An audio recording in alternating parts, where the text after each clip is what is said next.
আর একটা প্রশ্ন ভাইয়া, হ্যাঁ সেটা বলো। হচ্ছে নবী যে বিয়ে করছে 6 বছর বয়সে আয়েশাকে, তো 9 বছর বয়সে তার সাথে সহবাস হয়েছে আয়েশার। তো তখন তো আয়েশা নাবালিক, শিশুই বলা যায়। সে তো তার নিজের মানে বোঝার ক্ষমতাও ছিল না। হয়তো যাই হোক, কিন্তু কথা হচ্ছে আয়েশা নাকি যতদিন নবীর সাথে ছিল, মুহাম্মাদের সাথে ছিল, সে নাকি কখনো অভিযোগ করেনি যে সে খারাপ ছিল তার সাথে। তার সাথে নাকি সে হ্যাপি ছিল।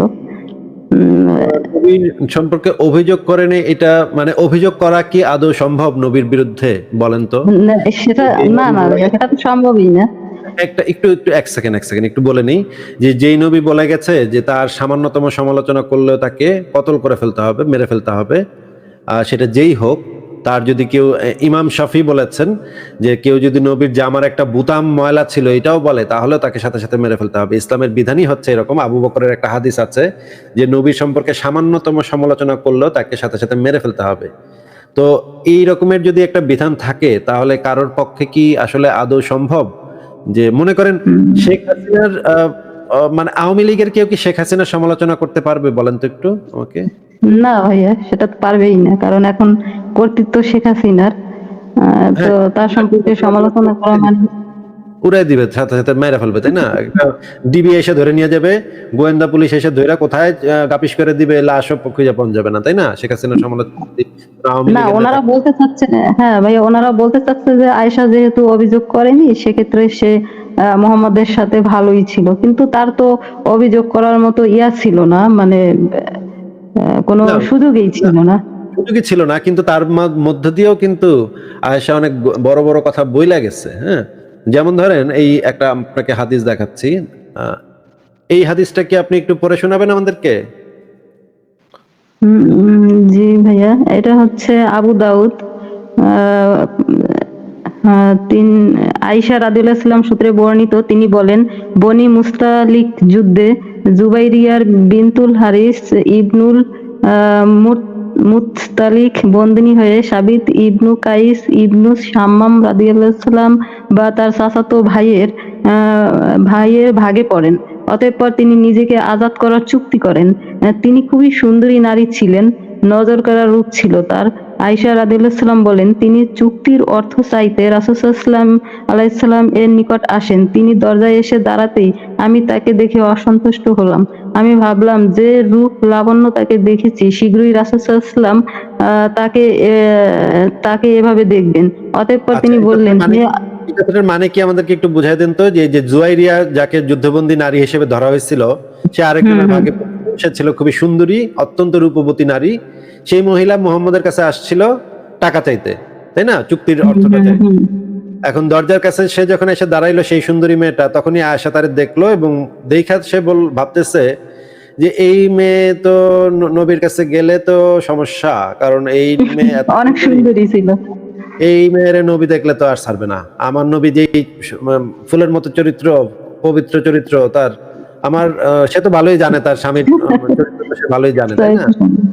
জি। সে তো ভালোই বুঝছে তার স্বামীর তো সে ঠিকই চিনে তার স্বামী কি করতে পারে, এটা তো সে ভালোই বুঝে। সে বলতেছে হ্যাঁ যে ভাইয়া, এটা দ্বারা সে খুব প্রকাশ করছে এই কথা দ্বারা।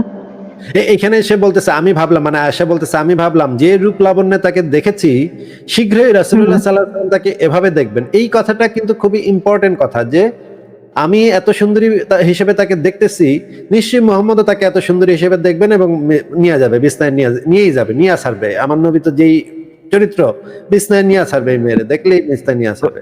আচ্ছা, পরে ভাই, বলেন। আয়েশা হয়তো বা এক্সাইটেড ছিল যে সে নতুন একটা বান্ধবী পাবে, সুন্দর একটা বান্ধবী। আচ্ছা, পরে কি ঘটলো একটু পরেন তো আপু। এখানে আসলে পরে আয়েশার কথাটা অতঃপর তিনি বললেন, হে আল্লাহর রাসূল, আমি জুবাইরিয়ার বিনতুল হারিস। আমার সামাজিক অবস্থান অবশ্যই আপনার নিকট স্পষ্ট।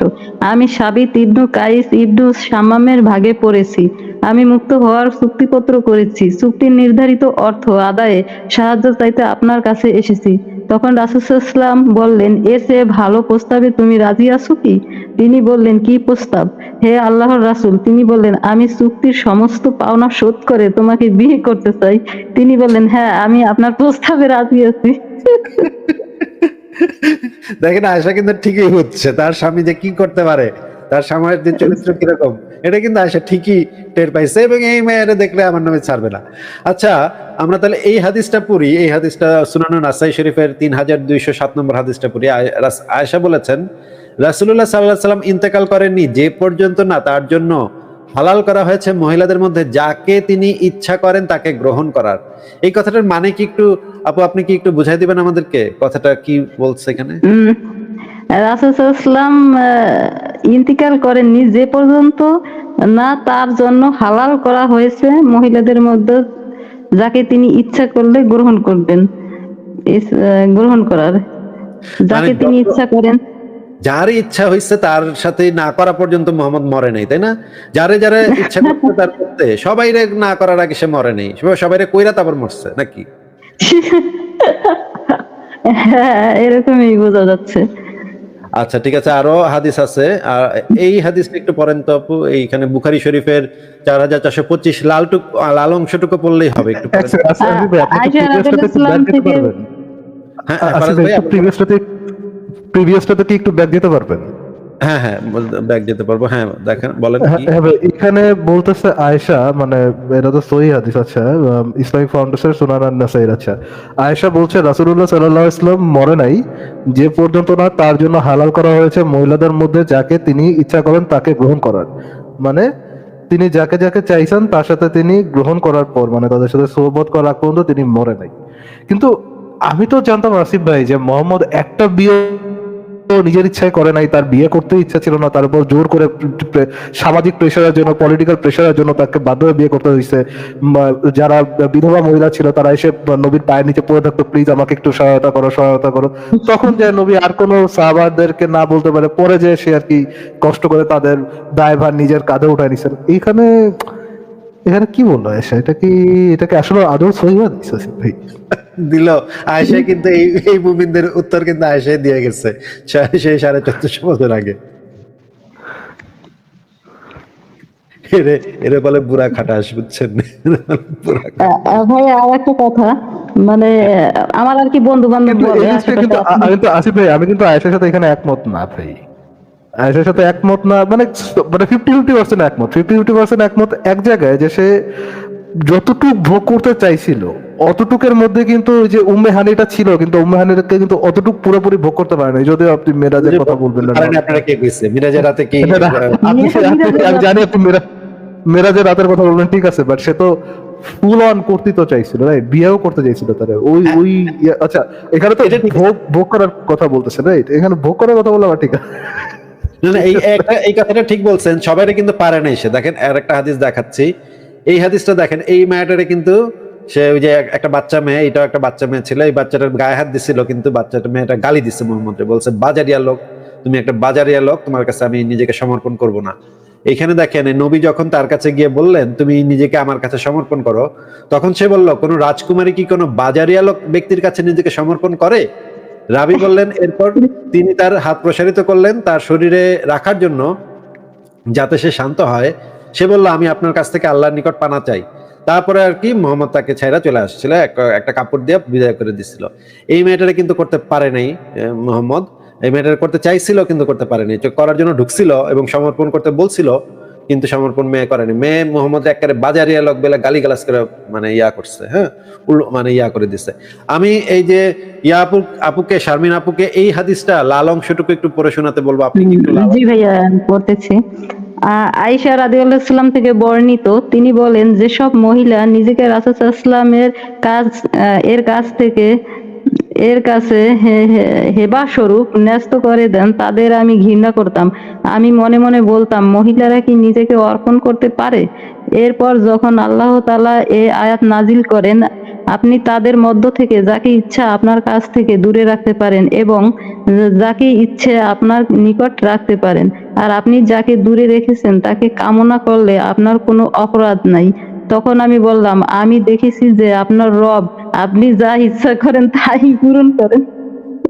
আচ্ছা, এই লাস্টের লাইনটার মানেটা কি একটু বোঝান তো আপু আমাকে। এই যে আপনার ভাইয়া, লাস্টের লাইনটার মানে হচ্ছে যে আমি দেখেছি যে আপনার রব, আপনি যা ইচ্ছা করেন, মানে মুহাম্মদ যা ইচ্ছা পোষণ করেন, সে তো নিজেই সবকিছু আবিষ্কার করে বা আয়াত নাজিল করে, তাই পূরণ করেন। মানে আল্লাহ তো সে তার ভিতরেই, মানে সে নিজেকেই আর কি, মানে যা মনে করে সেটাই সে করে। আচ্ছা, আয়েশা কি আপু কিছু আসিফ ভাই একটা জিনিস দেখেন, ঈশার ভাই আলাদিনের জিন মাত্র 3টা উইশ পূরণ করছে, মোহাম্মদের জিন তো অসংখ্য, মানে তার যত ইচ্ছা খায়েশ ছিল সব পূরণ করছে। সব পূরণ করছে? কিন্তু আমার আমার প্রশ্ন হচ্ছে, ফারাজ ভাই এবং শারমিন আপু, আপনারা একটু বলেন, আয়েশা কি কিছু বলতে বাদ রাখছে? আয়েশা কি কিছু বলে নাই? এটা আপনার না ভাইয়া, এসব কথার মাধ্যমে তো বোঝাই যায় যে আয়েশা মানে কি বলতে চাচ্ছিল মুহাম্মদ সম্পর্কে। হয়তো বা ওইভাবে লিখিত ভাবে বলেনি, কিন্তু সে তো ক্ষোভ প্রকাশ করছে। সে তো হ্যাঁ, হয়তো আমার জামাই লম্পট ছিল এটা বলে নাই সরাসরি, কিন্তু সে বলছে যে হুম। এই মেরে দেখলে আমার স্বামী ছাড়বে না।